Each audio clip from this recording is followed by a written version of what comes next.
Hello everyone, আমি স্মৃতি। আজকে আপনাদের জন্য নিয়ে এসেছি ইলিশ মাছের মাথা দিয়ে কচুরলতির একটা ইয়ামি রেসিপি নিয়ে। দেখতেই পাচ্ছেন এটা কতটা লোভনীয় হয়েছে। আর কচুরলতির সাথে ইলিশ মাছের মাথা কিন্তু খেতে মাশাআল্লাহ অনেক অনেক বেশি টেস্টি হয়। এটার জন্য আমার লাগবে কিছু কচুরলতি। এই যে দেখুন, আমি কিছু ফ্রেশ কচুরলতি বাজার থেকে কিনে নিয়ে এসেছি। এগুলোকে আমি এখন ছোটো ছোটো টুকরো করে কেটে নেব। আর এই কচুরলতিগুলো কিন্তু আপনারা একটু যদি ধুয়ে কাটেন তাহলে কিন্তু আপনাদের জন্য খুবই সুবিধা হবে। দেখতেই পাচ্ছেন আমি কীরকম সাইজ করে কেটে নিয়েছি। আমি একটু আপনাদেরকে কাছ থেকে দেখিয়ে দিচ্ছি। এগুলোকে আমি ভালো করে ধুয়ে তারপরে সুন্দর করে কেটে নিয়েছি। এগুলোকে আমি ঠিক এরকম লম্বা লম্বা শেপ করে কেটে নিয়েছি। এখন আমি সেম সাইজেরই একটু লম্বা লম্বা করে একটু আলু কেটে নিয়েছি। আমি এখানে একটা মাঝারি সাইজের আলুর ব্যবহার করেছি। আর লাগবে ইলিশ মাছের মাথা। আমি ইলিশ মাছের মাথাটাকেও ছোটো ছোটো টুকরো করে কেটে ভালো করে ধুয়ে পরিষ্কার করে নিয়েছি। এখন এর মধ্যে দিয়ে দেব 1 টেবিল চামচ লবণ, দিয়ে দেব হাফ চা চামচ মরিচের গুঁড়া, হাফ চা চামচ হলুদের গুঁড়া। এখন সবগুলো উপকরণকে হাতের সাহায্যে খুব ভালো করে মাছের সাথে মেখে নেব। মাছগুলো খুব ভালো করে মশলার সাথে কোট হয়ে গেলে মাছগুলোকে আমি তেলের মধ্যে ভেজে নেব।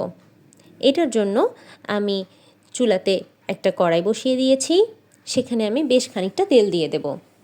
তেলটা যখন গরম হয়ে আসবে সেই পর্যায়ে মাছের পিসগুলোকে আমি একটা একটা করে দিয়ে দেব।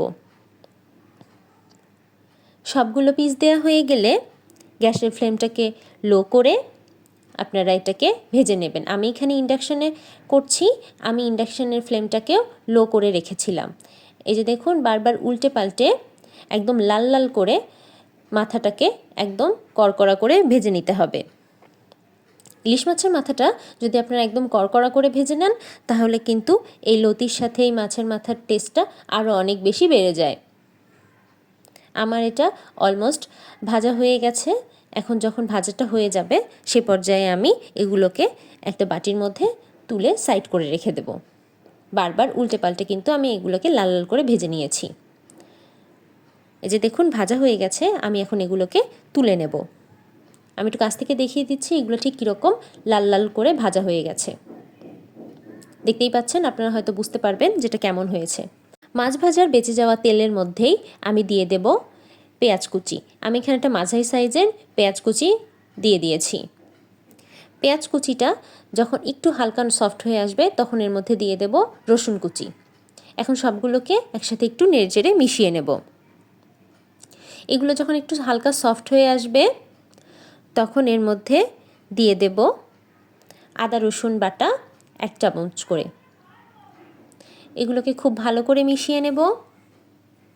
মিশিয়ে নেওয়া হয়ে গেলে এর মধ্যে সামান্য পরিমাণের পানি দিয়ে দেব। পানির সাথে এখন সবগুলো মশলাকে একটু ভালো করে কষিয়ে নেব।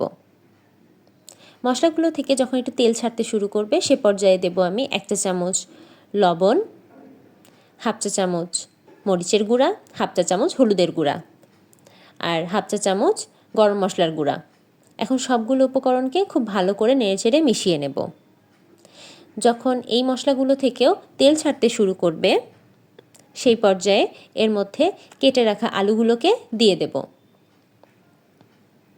আলুগুলো দেয়া হয়ে গেলে এখন মশলার সাথে আলুগুলোকে একটু নেড়েচেড়ে মিশিয়ে নেব এবং ঢাকনা দিয়ে ঢেকে 2 থেকে 3 মিনিট রান্না করে নেব। 2 থেকে 3 মিনিট পর যখন আলুগুলো একটু হালকা সফট হয়ে আসবে তখন এর মধ্যে ধুয়ে রাখা লতিগুলোকে দিয়ে দেব। লতিগুলো দেয়া হয়ে গেলে এখন একটু স্প্যাচুলার সাহায্যে খুব ভালো করে নেড়েচেড়ে মিশিয়ে নেব যাতে লতিগুলোর সাথে মশলাটা খুব ভালো করে মিশে যায়।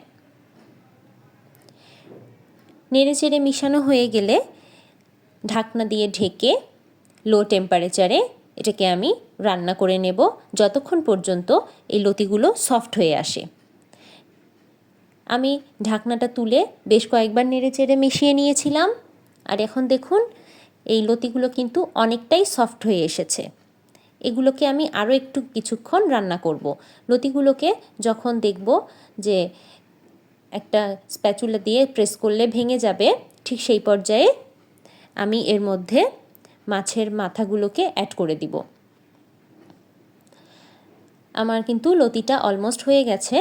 এখন এর মধ্যে জাস্ট মাছের মাথাটা অ্যাড করে একটু ঢাকা চাপা দিয়ে এটাকে তুলে নামিয়ে নেব।